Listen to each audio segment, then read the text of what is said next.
Institute of Policy Studies is a think tank which is focusing on three major areas. That is Pakistan affairs, international relations, and faith and society. And we often hold seminars and other activities. And Dr. Shahida Wizarat is a close associate of IPS. My great pleasure to be here talking about a very, very important topic. And I'd like to take the opportunity to thank IPS for providing me this opportunity to come and talk here. The third world governments are being dictated by multinational corporations. And one of my studies finds that 1% increase in world conflict increases developed countries' GDP by 7.7%. And it retards less developed countries' GDP by 3.8%. Now obviously this diverse impacts of conflict on growth in the two groups of countries is because obviously developing countries are the ones where the wars or the conflicts are being fought. So it is resulting in the destruction of their natural resources, it is destruction of their infrastructure, and it is resulting in the loss of lives, a breakdown of law and order, flight of capital, etc. So that is why the rate of growth declines.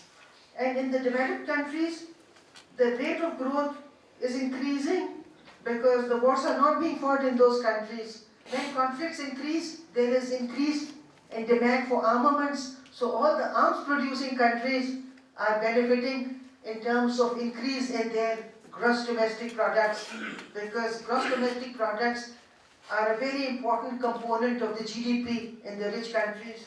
First of all, we have to realize, we have to understand the situation, that what is happening, and once we understand how we are being divided, I think we need to realize that we should not be divided. If I don't observe parda, that doesn't mean I should have something against a lady who's observing parda.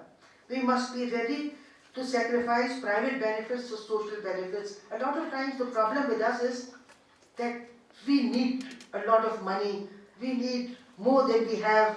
So a lot of times, we become greedy. So I think we have to learn to become content, and we should not be looking for avenues to make money all the time.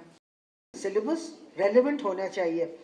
हमारी जो research हम करते हैं वो भी relevant होना चाहिए. Relevant in the sense कि जो हमारे मसाइल हैं हमें उन्हीं चीज़ों पे तहक़ीक़ करनी चाहिए, और हमारे निसाब में वो सारी चीज़ें होना चाहिए जिनकी आपको ज़रूरत है, ताकि जब आप बड़े होंगे और आपको पता होना चाहिए कि आपके असल मसाइल क्या हैं, ताकि आपको पता होगा क्या चैलेंजेस हैं, आप उनसे किस तरह नबरदाज़मा होंगे. मगर मैं ये समझती हूँ कि हमें बाहर के मुल्कों का भी सिलेबस देखना होगा, क्योंकि आप देखिए हिंदुस्तान में इतनी नफ़रत है, फिर मगरबी मुल्कों में भी देखिए मुसलमानों के ख़िलाफ़ इतनी नफ़रत है, तो हमें भी उनका भी सिलेबस देखना होगा कि आखिर इन्होंने क्या किताबें पढ़ी हैं जो इनको मुसलमानों से इतनी नफ़रत है.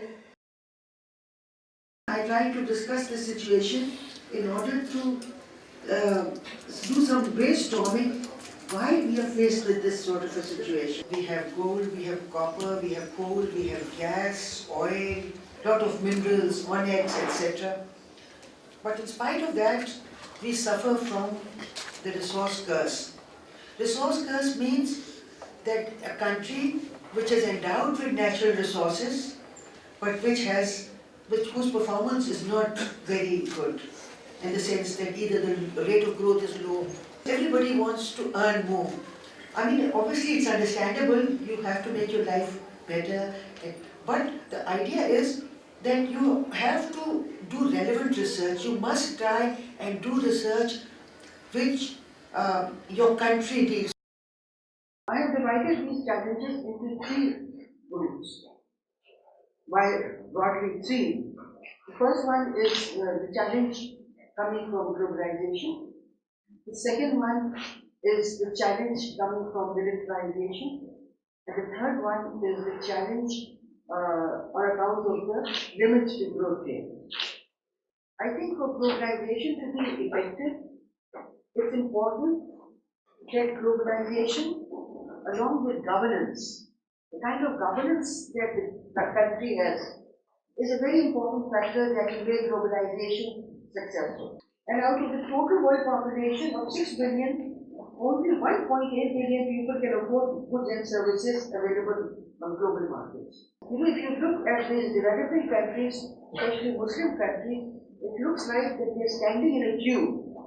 In front, there is Afghanistan, there is Iraq, there is Libya, there is Syria, there is Sudan, etc., followed by Pakistan, etc. And then followed by Turkey. SCO would be a perfect, Shanghai Cooperation Organization will provide a perfect platform. And the ECO would also provide that platform. So I think we need to collaborate and we need to coordinate our activities together to make ECO and Shanghai Cooperation Council effective. There's not enough time, otherwise I could have gone into some of these issues, but with this I thank you very much.